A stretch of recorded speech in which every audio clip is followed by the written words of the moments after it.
The rusty key felt heavy in my hand, a harbinger of the unsettling experience to come. It was not just any key, it was a relic from a bygone era, its metal worn and pitted with age. The weight of it seemed to carry the whispers of countless stories, each one more mysterious than the last. As I held it, I couldn't help but feel a shiver run down my spine, a premonition of the unknown awaiting me. Room 303. The number itself seemed innocuous, just another room in a long corridor of identical doors. But there was something about it, something that made it stand out. Perhaps it was the way the numbers were slightly askew, or the faint scratch marks around the keyhole, as if someone had tried to force their way in or out. I couldn't shake the feeling that this room held secrets, secrets that were waiting to be uncovered. The receptionist's hesitant whisper echoed in my ears, "It's got a history." Her eyes darted around nervously, as if she feared being overheard. There was a gravity in her voice that made me pause. What kind of history could a hotel room have? Ghost stories?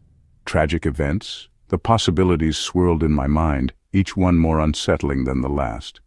Her words lingered, casting a shadow over my excitement. I brushed it off, attributing it to local folklore and a desire to add a thrill to my stay. After all, every old hotel has its share of ghost stories and urban legends. I convinced myself that this was no different. People love to embellish to create drama where there is none. I was here for a quiet retreat, a break from the hustle and bustle of daily life. Little did I know I was stepping into a nightmare. Little did I know I was stepping into a nightmare. The hallway leading to room 303 was dimly lit, the flickering lights casting eerie shadows on the walls. Each step I took echoed in the silence, amplifying the sense of foreboding. The air grew colder as I approached the door, a chill that seeped into my bones. It felt as though the very walls were watching me, waiting for me to cross the threshold. The door creaked open, releasing a musty odor, a scent of decay and neglect. It was as if the room had been sealed for years, untouched by time. The hinges groaned in protest, as if warning me to turn back. But curiosity got the better of me. I stepped inside, my eyes adjusting to the dim light. The room was a relic of the past, with old furniture covered in dust and cobwebs hanging from the ceiling, the air thick with an unseen presence. It felt as though the room was alive, breathing, watching. Dust particles floated in a beam of light, dancing like tiny spirits. The silence was deafening, broken only by the occasional creak of the floorboards. I could feel the weight of history pressing down on me, the stories of those who had come before me, their joys and sorrows etched into the very fabric of the room. My heart pounded against my ribs, a drumbeat of unease in the sudden silence. Each thud echoed in my ears, a reminder of my own vulnerability. I took a deep breath, trying to steady myself. But the feeling of being watched, of not being alone, was overwhelming. I could almost hear the whispers of the past, the faint echoes of voices long gone. This room, with its history and its secrets, had a story to tell, and I was about to become a part of it. The Grand Blackwood Hotel was once a beacon of luxury, a monument to a bygone era. Now it stood decrepit and forlorn, a shadow of its former glory. The grandeur of the lobby, with its faded velvet drapes and tarnished chandeliers, did little to mask the pervasive sense of decay. The air hung heavy with the weight of untold stories, whispers of joy and sorrow echoing through the silent corridors. I shivered, a sense of foreboding settling upon me like a shroud. I had come seeking respite, a sanctuary from a world that had grown too loud, too chaotic. Recently widowed, the silence of my own home had become unbearable, a constant reminder of my loss. The solitude of room 303, nestled under the eaves of the ancient hotel, had seemed the perfect escape. But as darkness fell, casting long, eerie shadows across the room, my hope for peace dissolved into a growing fear. The first sign came as a soft whisper, a name uttered on the edge of hearing. I sat up in bed, heart racing, straining to identify the source. The room was empty, yet the whisper lingered, a ghostly echo in the stillness. I tried to rationalize, to attribute it to the creaking of the old building or the wind whistling through the eaves. But deep down, a primal fear took root, whispering of unseen presences and things that go bump in the night. Section 5. The face in the mirror. Sleep came in fitful bursts, haunted by unsettling dreams. Each time I closed my eyes, I was plunged into a world of shadows and whispers, where indistinct figures moved just beyond the edge of my vision. The dreams were fragmented, a series of disjointed images that left me feeling more exhausted than before I had gone to bed, and a constant feeling of being watched. It was as if an unseen presence lingered in the room, its eyes boring into me, even in the darkness. I awoke with a gasp, my heart pounding in my chest, my gaze drawn instinctively to the antique mirror across the room. This mirror had been in the family for generations, its ornate frame tarnished with age. For a fleeting moment, I saw it, a face reflected back at me, pale and gaunt, with hollow cheeks and eyes that seemed to pierce through the veil of time. The eyes were filled with a deep, unfathomable sadness, as if they had witnessed countless sorrows and carried the weight of untold stories.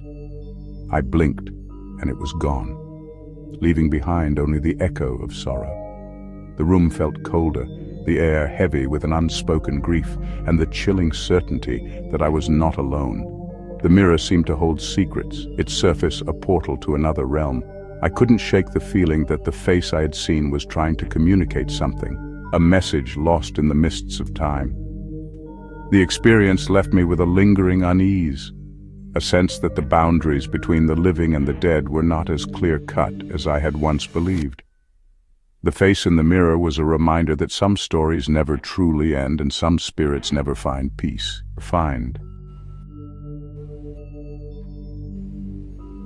Section 6. Terror at Midnight. As midnight approached, the air grew heavy, charged with an unseen energy.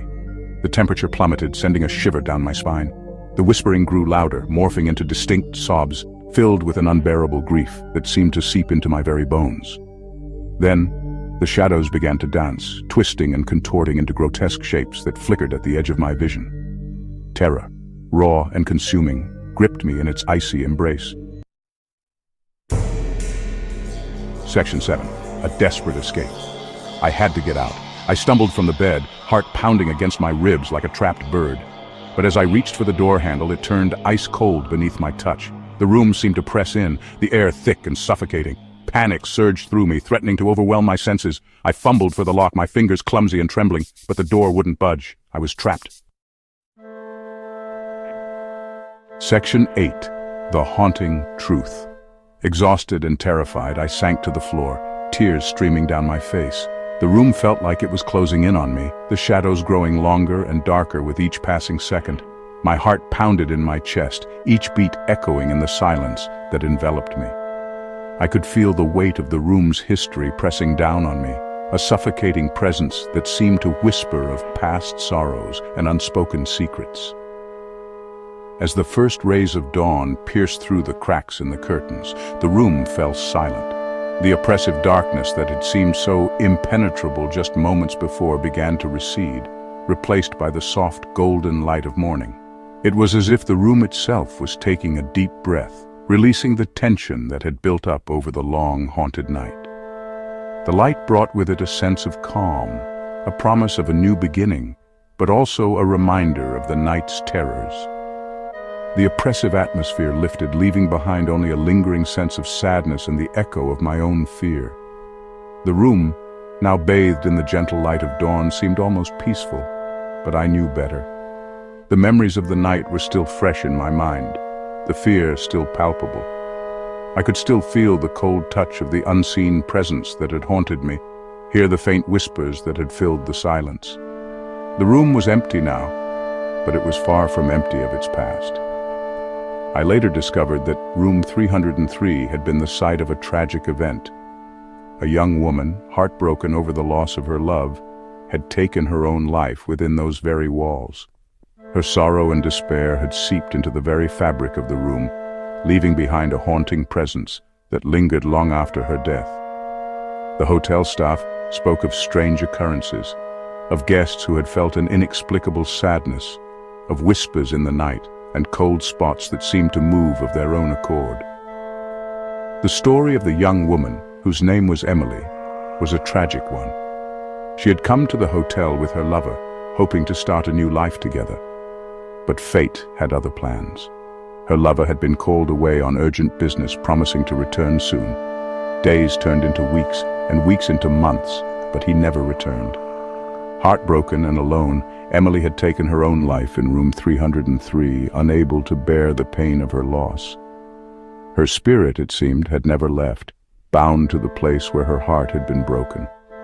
The haunting truth of room 303 was a reminder of the enduring power of love and loss and the way in which our emotions can leave a lasting imprint on the world around us. Section 9. Forever Haunted. I left the Grand Blackwood Hotel as soon as the sun rose, fleeing the memories of that terrifying night. But the experience left an indelible mark on my soul.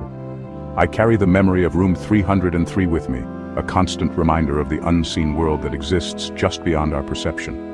And though I found no solace within those haunted walls, I left with a newfound understanding of the depths of human sorrow and the enduring power of grief.